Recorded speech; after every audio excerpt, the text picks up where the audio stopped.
Hey Rivermill, Miss Litherland here. Today we're going to read Chapter 6 from The Mouse and the Motorcycle. Here we go. Chapter 6, A Peanut Butter Sandwich. I told you to be careful, scolded Keith when his parents had gone to dress and Ralph had crawled down his arm into his hand. It wasn't my fault the door blew shut. Ralph jumped from the hand to the bedspread. Though Keith was a friendly boy, even a generous one, Ralph still did not like the feel of skin against his paws. It must be terrible to go through life without fur and such a nuisance having to wear clothes that had to be washed and drip dried. Ralph knew all about drip drying. Many were the drops of water from shirts and slips that he had dodged going in and out of his mouse hole. You didn't have to stay out so long, Keith pointed out as he began to dress. What's the use of having a motorcycle if you can't go tearing around staying out late? Ralph asked reasonably. You don't have a motorcycle, said Keith. I just let you use mine. And you better be careful. I like that motorcycle, and I don't want anything to happen to it. I'll take care of it, promised Ralph, somewhat chastened. I don't want anything to happen to it either. It's going to be harder to get a chance to ride it now that my mother has seen you, said Keith. She's a terribly good housekeeper, and she's sure to complain to the management. Speaking of breakfast, you people are too tidy, complained Ralph. I'm not getting enough to eat around here. You don't leave any crumbs. I never thought of it, said Keith. What would you like to eat? Ralph was astounded. This was the first time in his life anyone had asked him what he would like to eat. It had always been a question of what he could get his paws on. You mean I have a choice? He asked, incredulous. Sure, said the boy. All I have to do is order it when we go down to breakfast and then bring you some. Ralph had to take time to think.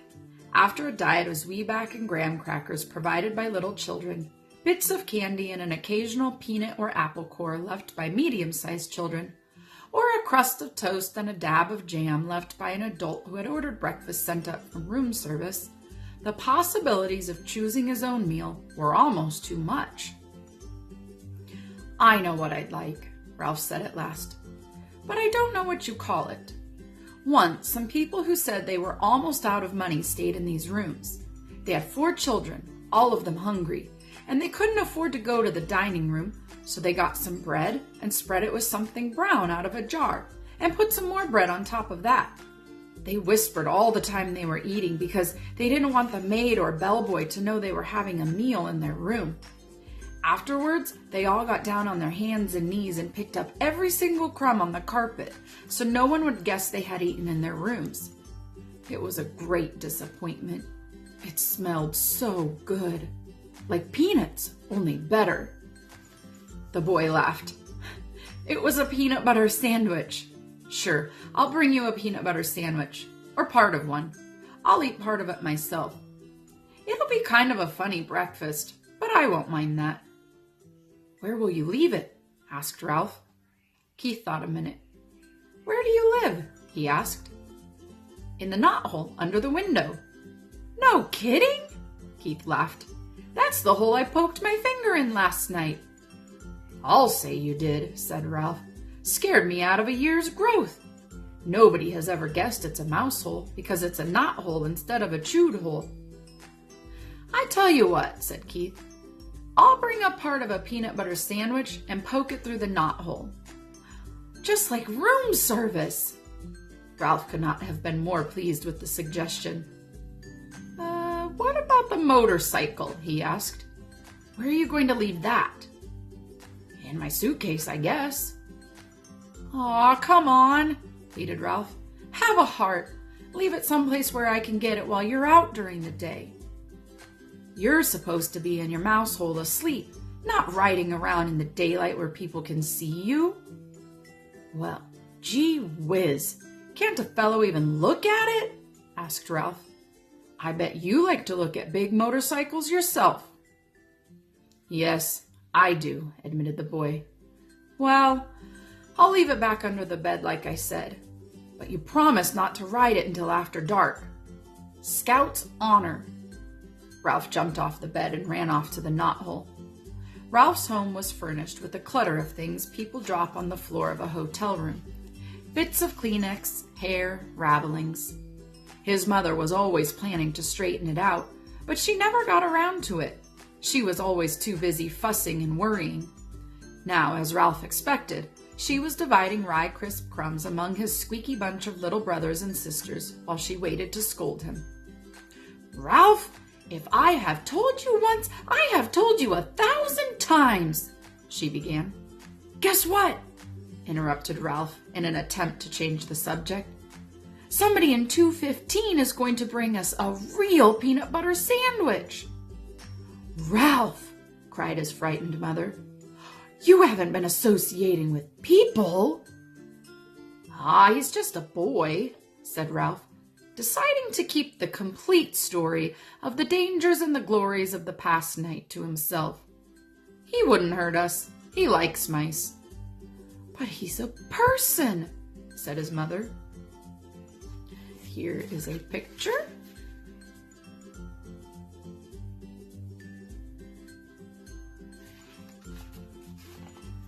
"That doesn't mean he has to be bad," said Ralph. "Just like Pop used to say. People shouldn't say all mice are timid just because some mice are, or that all mice play when the cat's away just because some do." "Just the same, Ralph," said his mother, "I do wish you would be more careful whom you associate with. I am so afraid you'll fall in with the wrong sort of friends." "I'm growing up," said Ralph. "I'm getting too old to hang around a mouse nest all the time. I want to go out and see the world. I want to go down on the ground floor and see the kitchen and the dining room and the storeroom and the garbage cans out back." "Oh, Ralph," cried his mother, "not the ground floor, not all the way down there. You aren't old enough." "Yes, I am," said Ralph stoutly. "There's no telling what you might run into down there. Mouse traps, cats, poison. Why, out by the garbage cans you might even be seen by an owl." "I don't care," said Ralph. "Someday I'm going downstairs." "But think of the owls, Ralph," implored his mother. "We moved into the hotel because of the owls.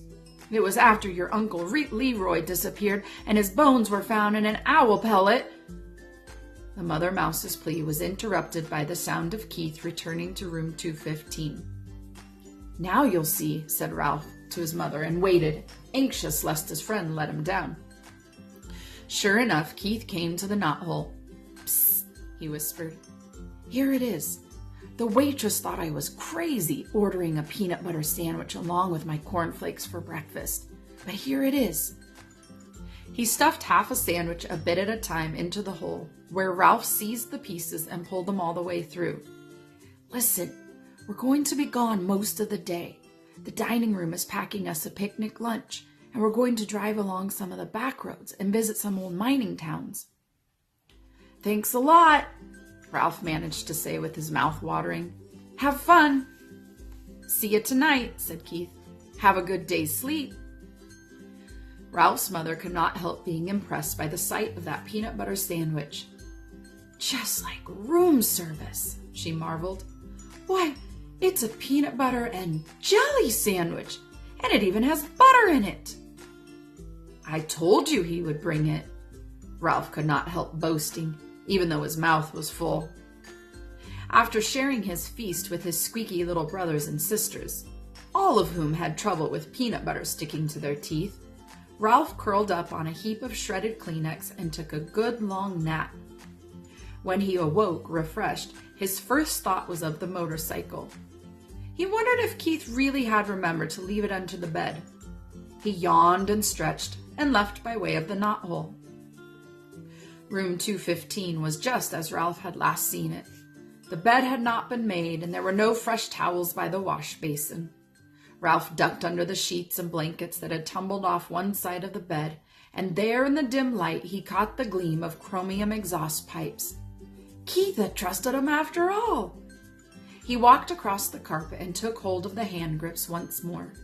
They felt just right in his paws, and he longed to be off, speeding around the threadbare spots on the carpet. But a promise was a promise. Keith had kept his promise about the peanut butter sandwich. Ralph would keep his about not riding the motorcycle in the daytime. He tried to satisfy himself by walking around the motorcycle in the dim light under the bed, admiring all over again the sleek design of the machine. Ralph was lost in admiration and daydreams of speed and power when suddenly the door opened and the maid entered. It was too late to make a dash for the mouse hole. The maid stripped the blankets and sheets from the bed, shedding unwelcome light on Ralph and the motorcycle. Her feet in white sneakers moved lightly as she gathered up the sheets and pillowcases and towels and dropped them with a soft plop beside the open door.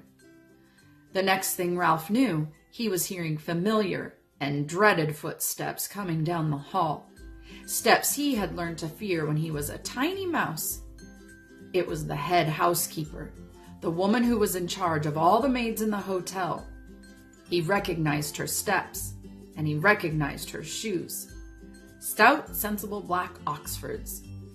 Nothing was ever clean enough for the head housekeeper, and Ralph's whole family lived in dread lest she discover their mouse hole. Now he held his breath, hoping she would go on down the hall. But no, she stepped into room 215. "Good morning, Marjorie," the housekeeper spoke crisply to the maid. "Be sure you clean 215 and 216 very thoroughly this morning. There's been a complaint from the guests. They suspect mice." "Yes, ma'am," said the maid. "Look behind all the drawers," continued the housekeeper, "and in the corners of the closets. Please report any evidence of mice. And be sure you vacuum under the beds. You've been getting careless lately." With that, she walked briskly down the hall. "Old grouch," muttered the maid as she reached into the hall for something that produced a sound that struck terror into Ralph's heart. It was the clang of vacuum cleaner attachments banging together. Uh-oh, what's going to happen to Ralph? Whew, I don't know about you, but I'm feeling a little hungry now. I'm off to go make myself a peanut butter and jelly sandwich. See you later.